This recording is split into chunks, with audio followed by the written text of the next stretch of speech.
Think scaling AI is hard? Think again. With Watson X, you can deploy AI across any environment. Above the clouds, helping pilots navigate flights, and on lots of clouds, helping employees automate tasks.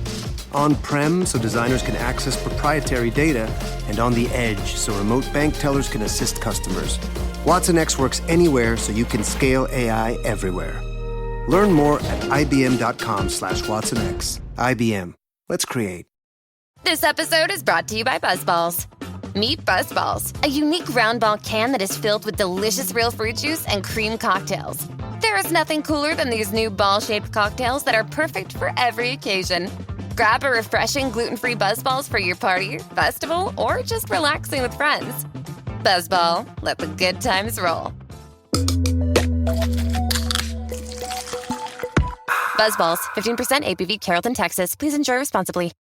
Want to make a podcast? Spotify's got a platform that lets you make one super easily, distribute it everywhere, and even earn money, all in one place for free. It's called Spotify for Podcasters, and here's how it works. Spotify for Podcasters lets you record and edit your podcasts right from your phone or your computer. So no matter what your setup is like, you can start creating today. Then you can distribute your podcast to Spotify and everywhere else podcasts are heard. Video podcasts are also available on Spotify, and when you want to take conversations with your fans to the next level, Q&As and polls are the best way to get them talking. With Spotify for Podcasters, you can earn money in a variety of ways, including ads and podcast subscriptions. Ever since I discovered Spotify for Podcasters, I feel so supported in the creation and distribution of my show. Spotify for Podcasters hosts masterclasses, office hours, and more to help creators develop and fine-tune their skills. I highly recommend you give it a try. Download the Spotify for Podcasters app or go to spotify.com/podcasters to get started.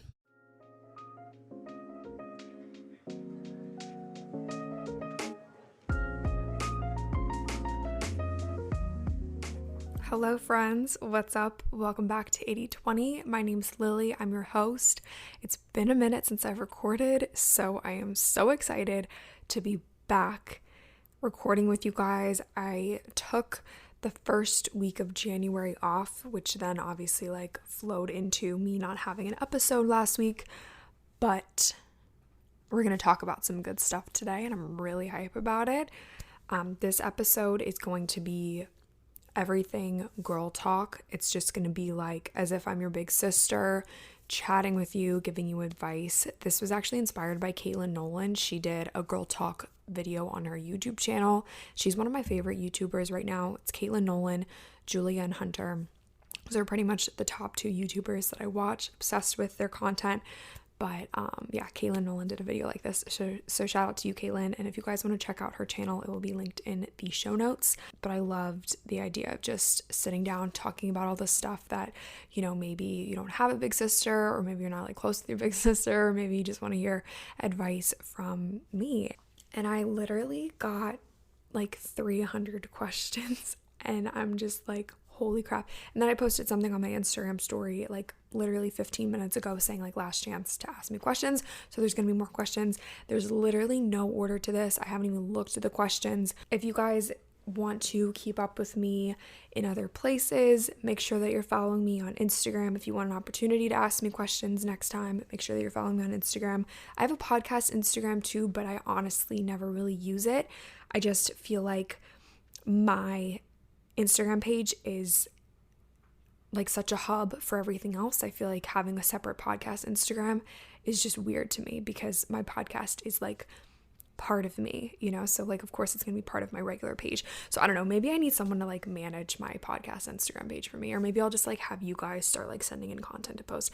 I don't know, I'll figure something out. I feel like I say that every episode. Anyway, my usernames will be in the show notes if you guys want to follow me on any of my Instagrams. I also have a YouTube channel. I have a website if y'all want to check out some of my health and wellness stuff on my website. I actually just started booking free consultations because I am studying to be a health coach and I can start seeing clients as of November 2020. But I talk more about my own life on my Instagram channel. Well, what? I talk more about my own life on my YouTube channel, and this podcast is for you guys. So let's get into it. Pulling up my screenshots I literally have like 20 screenshots of just like random questions that you guys asked me. I'm so excited to go through these. Okay, first one. I wish that I just had someone like reading the questions to me and then I could like just answer like rapid fire, but let's do it. I'm also very long-winded, so grab some popcorn, buckle your seatbelt, grab like your vacuum and like do chores around your house or whatnot, but this is going to be a long episode, so buckle your seatbelts. Oh, this is juicy. How did you deal with seeing everyone have fun at college while you moved back home? So it's really interesting because I moved back home about a year ago and I was home for 2 months and I feel like I was so busy just kind of worrying about myself and my own school and just kind of worrying about getting back to feeling like myself. I was really just staying off of social media. I deleted Snapchat for a while. I kind of took away the option to see what other people were up to. I unfollowed people who like made me feel bad about myself, like people that I knew in real life and on Instagram. And I really just focused on myself. And then March came around and COVID hit and then everybody went home. Everything in life happens for a reason. I truly, truly believe that. And so, all of a sudden I didn't have to worry about FOMO because nobody was at school, nobody was having fun. So I guess my best advice to someone now who maybe is doing online school, or maybe you can't go back on your campus, but like other people are still on campus. It's a very, very weird time for everybody. And I know everybody's in so many different unique types of situations, but we're all under the same like umbrella of situations. So it's just bizarre. My best advice to you would be to focus on you. Stop worrying about what everybody else is doing. Stop worrying about checking up on people who maybe don't really care how you're doing. Just don't worry about checking in. I think that social media is interesting because we have an opportunity to improve our lives through social media by following people who inspire us, who make us feel good about ourselves, who put out content that makes our lives better, or even just to keep up with good friends. But we also have the opportunity to kind of like self-sabotage and like go down a rabbit hole of comparison and to keep up with people who are no longer good for us and just do all of these things. So my best advice to you would be to just turn your darn phone off and surround yourself with people who make you feel good, whether that's your family, maybe it's like your pets, maybe you live alone, you just like have a dog and like you guys just like hang out all the time and it's great. Or maybe those are like a few close friends, or maybe it's even just, FaceTiming your close friends if you're back home with your family. But turn off your phone and just notice how much of a difference you feel. If you guys struggle with turning off your phone, not to sound like this is an advertisement or anything, but I actually have a free ebook on my website. It's called the Social Media Detox Kit, and it's a 2-day phone social media detox. And there are a few recommendations of like how to get off social media, how to turn off your phone. If you still need to have your phone on for work purposes or like calling your family, or maybe you're in a long distance relationship like I am, you want to have your phone on. It kind of takes you through like how to lock your social media apps and then what to do with yourself while you don't have social media. I wanted to say thank you so much to everyone who's participated in the social media detox so far. Every single DM that I've gotten about the social media detox after it's been completed is such a transformative experience for people. So if you guys are struggling to get off social media, highly recommend the detox. It will be linked in the description. How do you deal with the whole society idea that you have to have your life together by 18? This is something that I think I still struggle with. I'm 20. If you guys didn't know, I'm going to turn 21 in a few months. A lot of times the idea starts in our own heads that we feel like we should be at a different place. Like we feel like our younger selves would be disappointed because we aren't at a certain place by the time we're 18, 20, 21, whatever. By the time I'm 24, I'll probably look back at me being 20 and be like, oh, I was right where I was supposed to be. Thinking back to where I was when I was 18, I was right where I was supposed to be. I know a lot of times there's a ton of pressure, especially when it comes to like picking a college and picking your major and figuring out what you're supposed to do with the rest of your life. A lot of pressure comes on when, people start asking those questions. Where are you going to college? What are you going to major in? What are you going to do for the rest of your life? And you can't ask an 18-year-old what they're going to do for the rest of their life. I applied to 10 different colleges, and I applied as a political science major. And if you asked me what I wanted to do when I was 18, I would have told you that I wanted to be a lawyer. I did an internship at a law office my senior year of high school because my high school had an option to do, like half-day school, half-day internship when you're a senior. And I literally hated it. So I had already applied to all of these colleges. I was going in as a poli-sci major. I was going in as, pre-law programs, and I didn't want to do that. So you're allowed to change your mind. I finally picked a major this past fall, and it was communications. So you're allowed to not know what you want to do for the rest of your life. So I'm majoring in comm, but I'm also doing a nutrition certification outside of actual college because communications is something that is so important to me, and it's something that I love, love, love to study. But once I declare that major, I changed my mind again. So you're allowed to change your mind. You're allowed to not know. So this is me giving you permission not to know and telling you that it's okay not to have your life together at 18, because that's just a ridiculous thing to ask of a literal teenager. Y'all asked me a ton of relationship questions. Yeah, long distance relationship advice, boy advice, please. My boyfriend's leaving for college next fall. Don't know if we should stay together.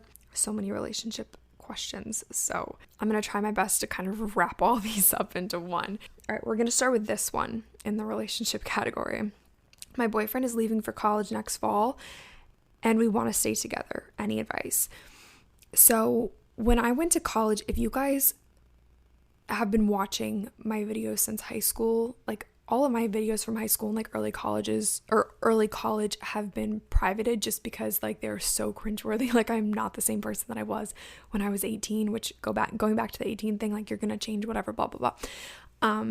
So when I went to college, I was actually dating someone, and we got together in the summer. It really should have just been a summer. It was a summer thing that should have just stayed in the summer. The relationship itself was very, very unhealthy. This guy was really controlling, would tell me what I could and couldn't wear. We had orientation the first week of college, and I wasn't on my phone very much because we were obviously doing orientation, doing all these icebreaker activities and getting to know the people in our mentor groups and just having this experience of being at college. And I really wasn't on my phone a whole lot during those first few weeks of school.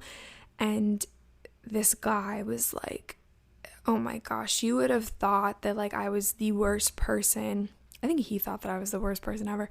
But I mean, just accusing me of cheating and just all this just nasty stuff. And looking back, I mean, it was really bad. And my roommate was the one who was girl, you were staying up until 2 a.m. fighting with this guy on the phone. And obviously I'd go out in the hallway and stuff. My roommate was this relationship isn't not okay. And that was the first time that I had really taken a step back and thought about how this person did not make me feel good. He did not make me feel empowered. He did not make me...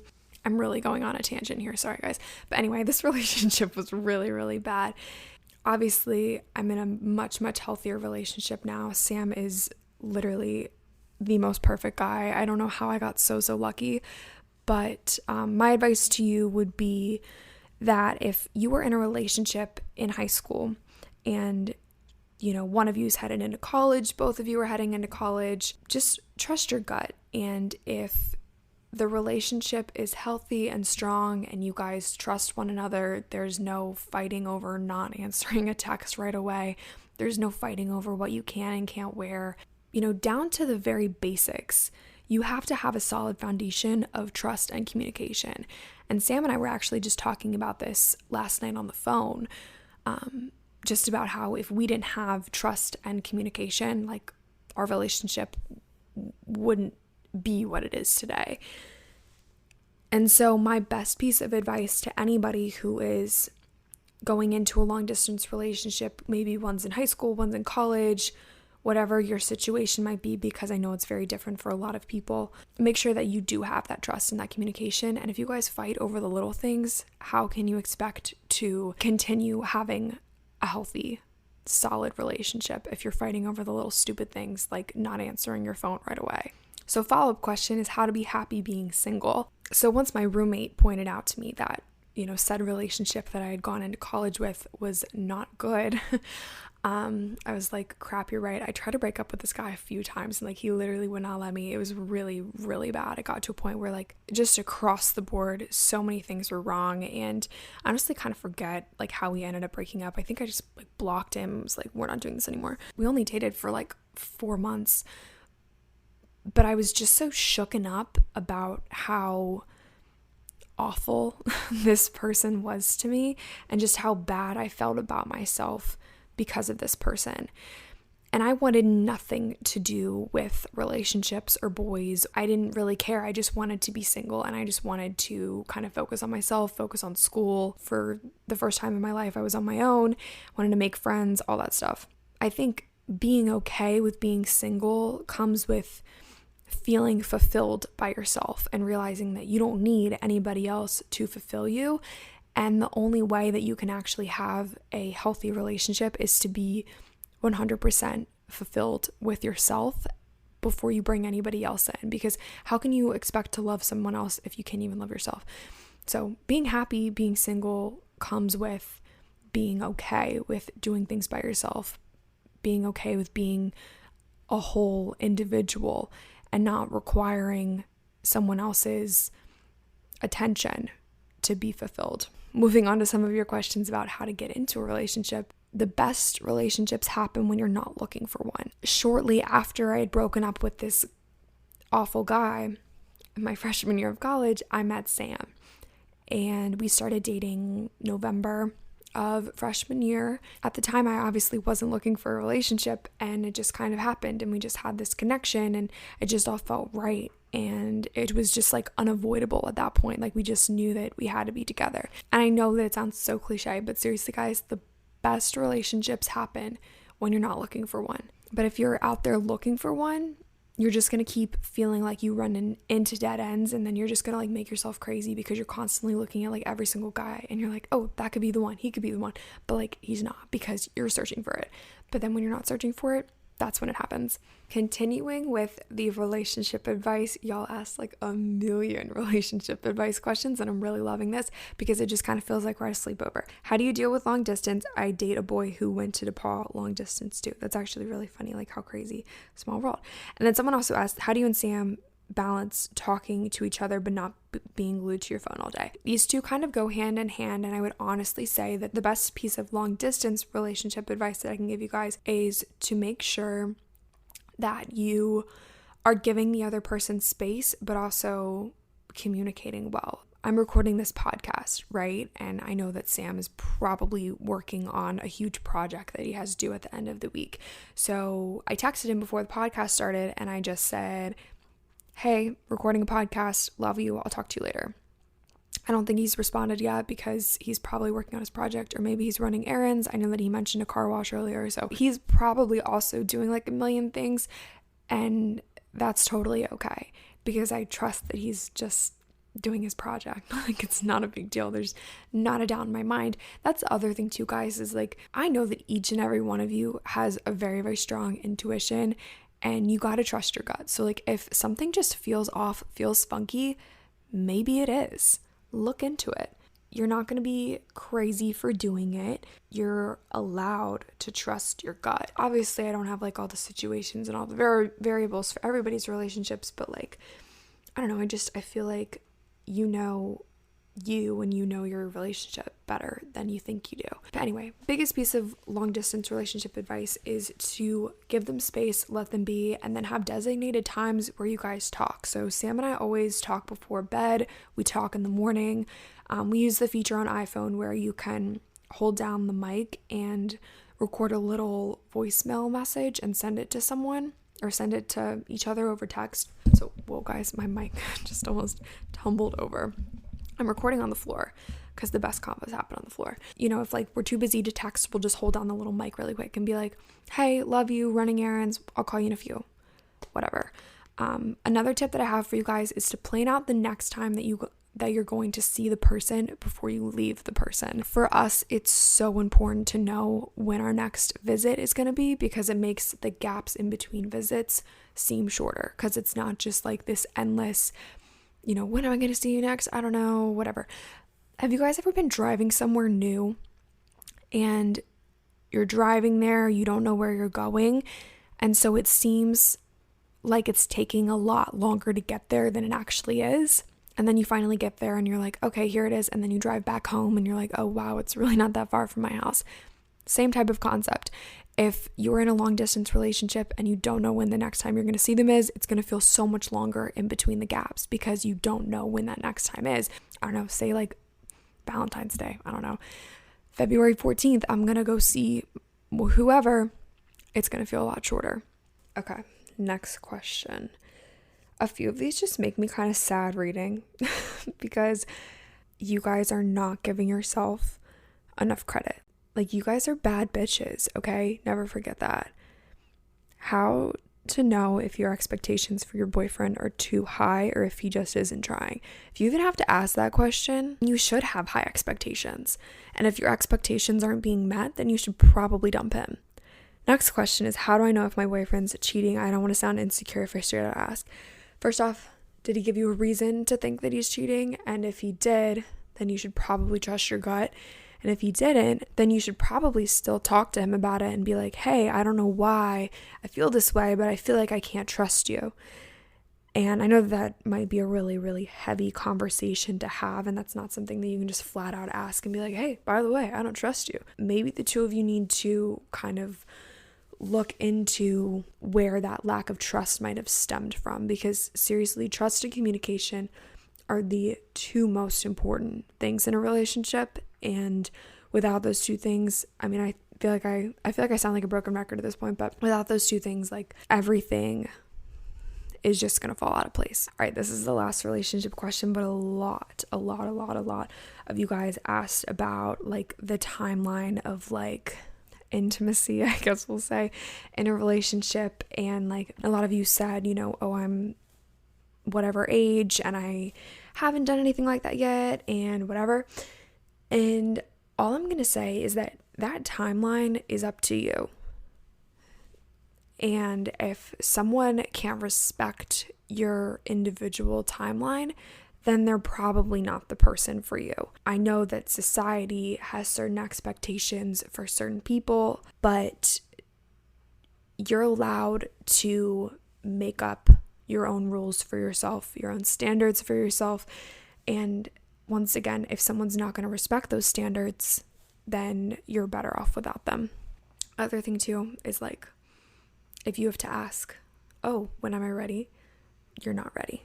How to deal with bad body image days. I know that we all have them and it's so hard not to get upset. You're allowed to be upset and you're allowed to have those bad days. And honestly, like, I was having one of those bad days, really just bad confidence days on like Thursday and Friday and Saturday too.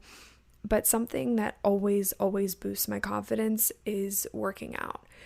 And I didn't work out on Thursday, Friday, Saturday. And that's probably where the root of my problem stemmed from. And for me, working out is like a huge stress reliever. So not working out kind of made me bottle up some emotions just about other things in other areas of my life. And then it all kind of like reflected back on my confidence and or lack thereof. And I think for me too, working out is a really cool opportunity for me to connect with my body and be appreciative of what my body can do for me and my own movement journey, my own fitness journey. I've been really into lifting recently, and every time that I lift a little bit heavier, I just think that it's so cool that this body that I have can do that. Like, I can back squat like 130 pounds. I don't know, that's just something that I do for myself when I'm having a bad day, is I just remember like all the things that my body can do and like what it has done for me. I don't know if that's helpful to everybody, but that's what I like to do when I'm having a bad body image day. And I also like to let myself feel that way too. Like, you never want to suppress your feelings because you want to like be able to feel your feelings and then feel why you're feeling your feelings. I think journaling is a really cool outlet to be able to feel your feelings and understand better why you're feeling that way. And then I always like to end a journaling session with what's going well for me and what do I want to change. And those two questions normally help me get to the root of the problem. Next question is, do you ever eat sweets or candy? If so, how often? Just curious because I never really see you do it. So I am a sucker for a good chocolate chip cookie. That's definitely my favorite dessert. And I love chocolate. So I'll just do like a little Hu chocolate bar sometimes. I really love the Hu salty dark chocolate. I think that's what it's called, or like the mint dark chocolate's really yummy. Or like I said, a chocolate chip cookie. I have a recipe tab on my Instagram highlight, and my favorite chocolate chip cookie recipe is the first recipe on that highlight. So you guys can check out that recipe if you're looking for a good gluten dairy-free one. But other than that, I really don't eat a lot of sugar. I don't really eat candy, like I said, other than chocolate. Pretty much within the past year, I've really overhauled my entire diet, and I cut out a lot of foods that just don't make me feel good. For me and my body, eating a lot of, candy or like M&Ms or like Mike and Ike's or like, I don't know, anything like that just doesn't make me feel good. Something that's also important to remember is that everything in moderation is fine. You're allowed to have like a handful of Mike and Ike's if that's what you want to have. I'm not saying, don't eat the Mike and Ike's if that's what you're craving. I'm just saying, for me and my body, I no longer really crave stuff like that. If I'm gonna have like desserts or like sweets, I like want it to be the good stuff, which in my opinion is like my yummy gluten-free, dairy-free chocolate chip cookies or like a chocolate bar. Next cue is how to start eating healthy. This is very, very broad, but so many of you asked like how to start my health and wellness journey, how to start eating healthy, and we'll get into specific questions in a second. But I would say like a good blanket answer for how to start eating healthier is that first off, make sure that you're doing it to feel good. If you go in with any other intention than to feel like the best version of yourself, you're not going to be able to sustain whatever new lifestyle journey you're trying to achieve. So if your utmost important goal is to feel like the best version of yourself, then it's going to be a lot easier for you to transition into eating healthier. It's also important to remember that this version of healthier looks different for every single person. So some of my favorite healthy foods might not work for you, and that's totally fine. There are so many different approaches to eating and healthy lifestyles that it's not one size fits all. If you're looking for an easy way to begin eating healthier, I would recommend picking one meal, just one meal, whatever meal is your favorite meal. Say that's breakfast, for example. When I was in high school, I never had breakfast. My first few years of college, never had breakfast. And no wonder I felt like crap all the time because for me and my body, eating breakfast is so important to have a good, nice, nutrient-dense breakfast so it can sustain me for my morning classes, for maybe like a morning workout, for any work that I have to do in the morning. That is so important for me to eat something, and especially eat something before I have my coffee. So, all these years never eating breakfast, I didn't realize what I was missing out on until I started eating fruit first thing in the morning, or maybe like a nice big smoothie, and then moving on to something like oatmeal or avocado toast or eggs. There are a huge variety of different options that you can have for breakfast that are nutrient dense, that are going to sustain you all morning long until you get to lunch. And so if you're not really a breakfast person, or maybe you struggle to eat breakfast, or maybe you just don't really like the breakfast foods that you're eating, maybe you feel like a good hard crash by like 10 a.m. because you're just eating like cinnamon rolls or something, I would just suggest that you add in some veggies somehow, some way.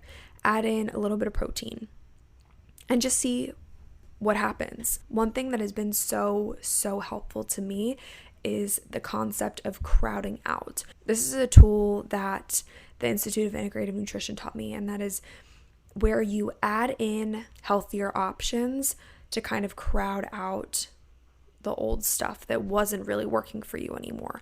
So for me, I would add in greens to my smoothies in the morning. I would add in, and then I started adding protein powder into my smoothies in the morning, which I just started doing this past fall. Never used to do protein powder, and then I was like, why did I never use protein powder?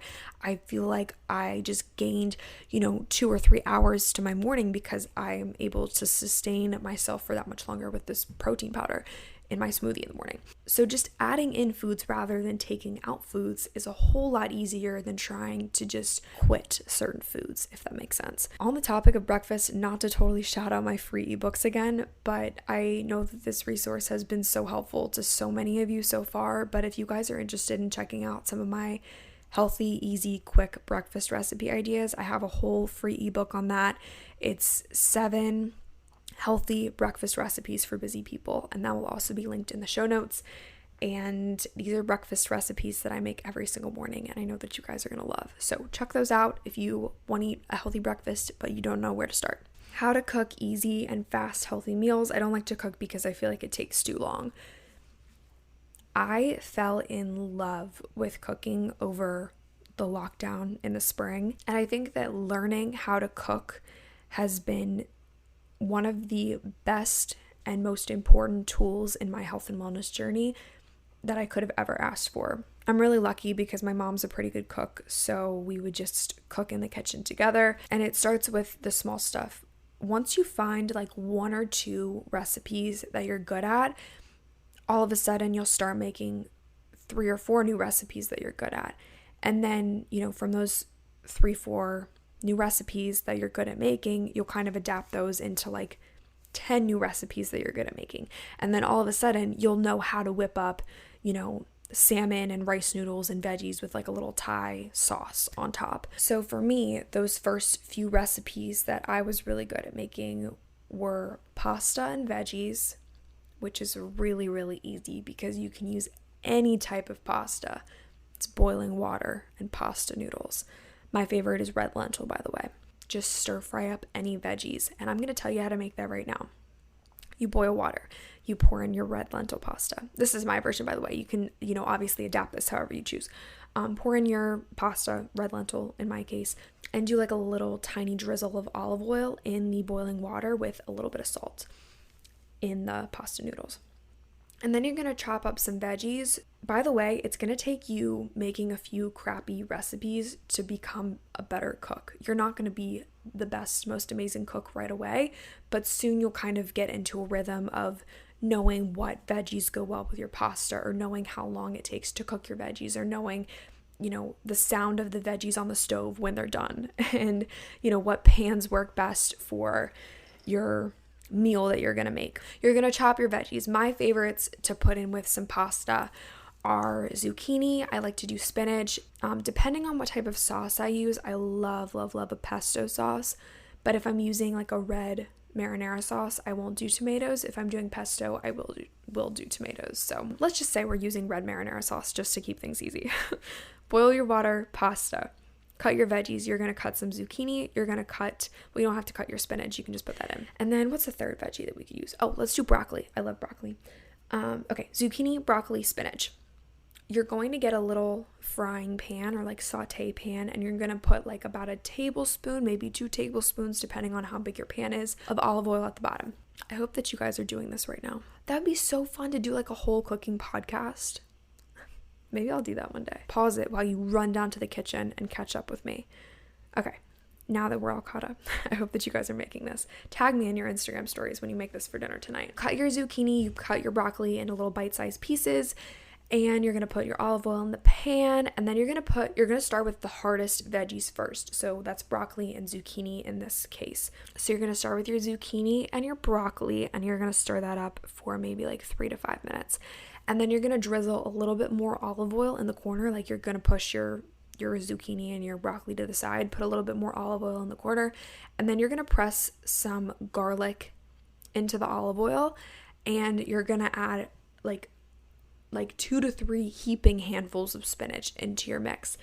And then you're going to keep stirring up your spinach and your garlic and your olive oil on that other side of the pan. And then once your spinach starts to wilt a little bit, you can mix everything together. And while you're doing this, add a little bit of Italian herb seasoning. This is an essential piece to make your veggies taste good is the seasoning. You can find an Italian herb blend at any grocery store. It's probably just going to be like basil, oregano, sage, thyme, maybe a few others that I'm forgetting, and a little bit of salt and pepper, maybe some red pepper flakes if you like a little bit of spice. And then you're just going to saute that up real good.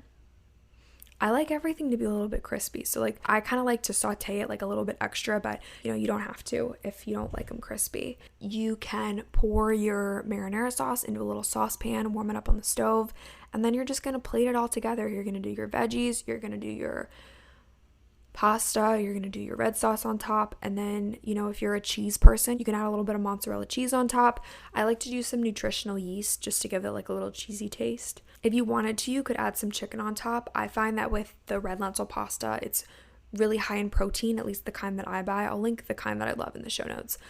But I feel so full after just a serving of this pasta and like a good 1 to 2 servings of veggies, and just eat until you feel full.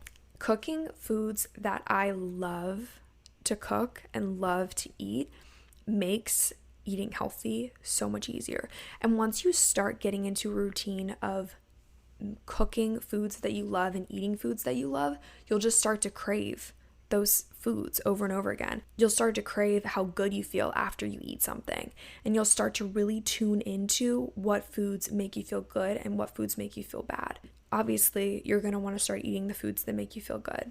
I just want to remind you guys too that all this stuff takes time. It's going to take time to get into this routine of cooking your foods the way that you like them and putting time into working on yourself. It's going to take a little bit of commitment, and it's going to take time to adapt into this version of yourself that you strive to be every single day. So like, it's okay if you're not good at cooking right now. It's okay if you don't really like to eat healthy. It's okay if you don't like salad. You don't have to like salad to be considered a healthy person. I know plenty of people who don't like salad, but they still feel fantastic. So health doesn't really have like a certain shape or size or qualification. It just has to do with what you're putting into your body, how you're treating your body, how you're moving your body, your thoughts, your mind, who you're surrounding yourself with. Was it hard when people would make fun of you because you had a YouTube channel? Of course. Anytime that someone's making fun of someone else, that's not okay. I started my YouTube channel when I was a senior in high school, and you would have thought it was like the end of the world. Like you would have thought I like killed puppies or something, because like literally, okay, in my head, it was probably way worse than it actually was, because I tend to, overreact to situations and whatnot. But I mean, obviously, everybody thought that it was stupid. And my videos were so cringy, but you have to start somewhere. And I'm the only person that's allowed to say that they were cringy, like, because they're mine, and like, I'm allowed to say that. But like, I don't know, even people who like I thought would be supportive were like weird about it, and it was so weird. But anytime that you do something out of the norm, people are going to make fun of you for it. And then now those same people are like hitting me up, like trying to like have me sell their multi-level marketing schemes on my channel. It was definitely a situation that made me have to choose between my dreams and my aspirations and my goals and fitting in. And I've kind of always danced to the beat of my own drum anyway. I don't really ever feel like I fit into a certain crowd in high school. I never really had like a solid friend group. And I also never really talked to anybody from high school anyway. Like I have a few really good friends from high school, and like they know who they are, but like other than that, I really have no intention of doing anything related to high school again.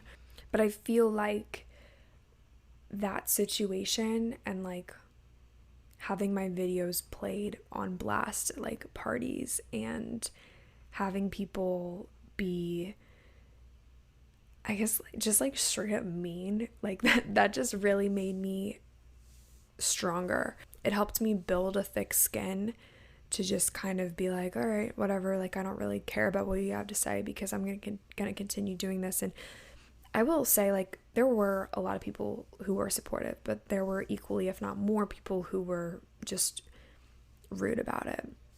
And then I got to college and nobody really cared. By the time I got to college, I had like 10,000 subscribers. And so I think at that point, people kind of just, thought that it was, I don't think anybody ever thought that it was cool. But I just think that college is a lot different than high school for sure. I didn't really like tell people about it. Like the only way that they would find out is like if they knew. And really the only people that knew, well, I guess people knew before I even got to school. I feel like some people knew, some people didn't know. But at that point, I also didn't really care. And they didn't really care. And the only people who like know, like if I meet someone new now, it's not like, hey, I'm Lily and I have a YouTube channel. Like I just introduce myself and, if they ask what I'm studying, what I do, I would say that like the weirdest like experiences are like if like I'm getting my nails done and like they ask like where I work, like most of the time they think that I'm going to say like a restaurant in town because like my town is so small that I'll be like, oh, I work at like this restaurant in Ocean City. That's like the standard answer, but I just say I'm a content creator. And then typically they never really say anything after that. They're just like, oh, okay, cool, and like nod their heads. That's like how I describe my job. But I feel like there's so many things that I do. It's like so multifaceted that just saying like, oh, I'm a content creator, like doesn't really cover it. But I just kind of leave it at that. Can you talk about comparison when it comes to growth online? Fun fact, I actually started my channel around the same time as Emma Chamberlain. And I use this as an example to show you guys that one person's growth and success has nothing to do with my growth and success.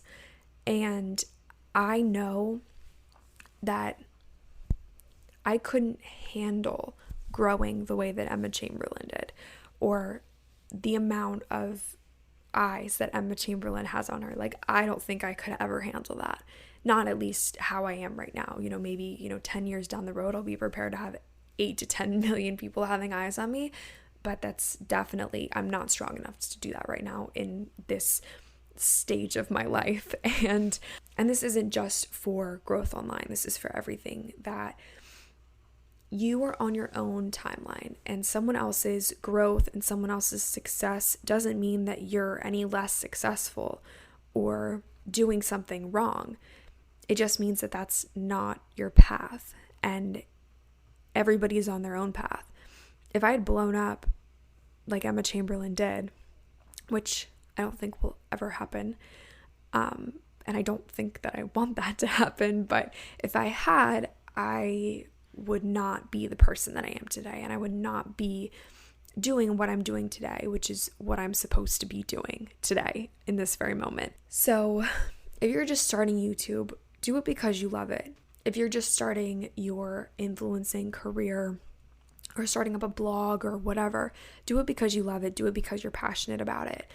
And share what you're passionate about and make videos about what you're passionate about and talk about what you're passionate about and what you love, because if you do something inauthentically, people are going to know. And above all else, I would definitely say that if you're just starting out, always put valuable content above the quantity of content that you're putting out. And if you're editing a video or you're editing your blog post or you're about to post a picture and you're like, I don't really like this, like I'm bored, I don't think that other people would like this, you probably need to scrap it and start over, which I did about 1 billion times when I just started out.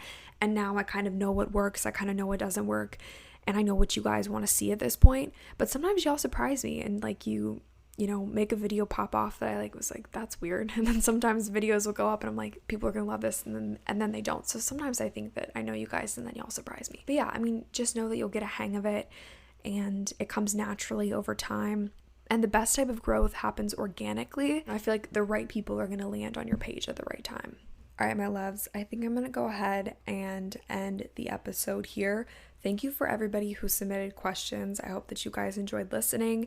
If you want the opportunity to ask questions for the next episode that we do something like this, I'll have my Instagram linked in the description down below. Also, send me a DM. Let me know what you guys want to hear. If there's any topic that you might want me to elaborate on in a bigger episode about a more specific topic, let me know. I hope that this episode helped you guys in any way, shape, or form. If it did, make sure that you are subscribed to the pod. Follow me on YouTube. That's where I post more of my day-to-day life. And Instagram too. I post stories on there. I've been really obsessed with posting stories. I'm just really on a content high right now. No, that's not the right phrase.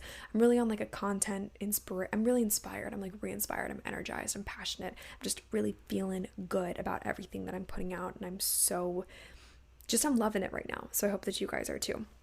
Love you all lots. Buckle up for next week's episode. it's with Lanny Be Fit, and I am so excited for that episode to go up. So stay tuned, y'all. Love you, and we will chat next week. Bye.